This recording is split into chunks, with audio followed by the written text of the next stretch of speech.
jaman donya iki durung ana menungsa sing urip ning donya bangsaning jin. Kowe tau urip karo aku, Petro.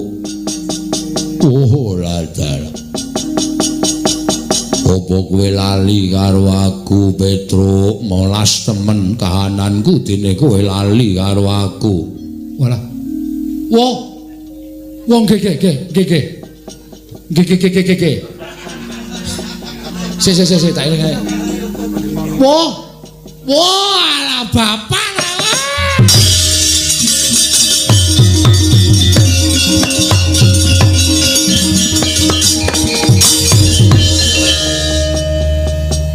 Kelingan.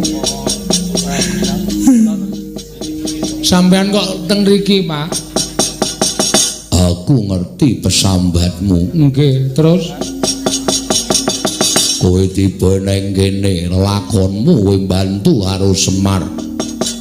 Ning malah kowe kena Kyai Nenggala, kowe kuntal kamrapal, kowe tak kandhani ya Petro. Nggih. Pustaka Jamus kelima sada ilang.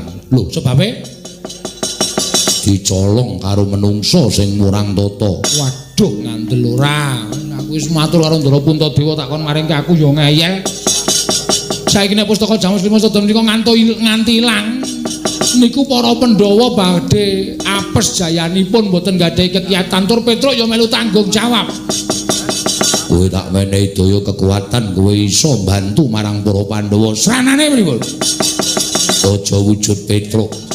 Tengah ngalas kae eneng wujuding sendang malih warna nyemplunga sendang kono. Nggih.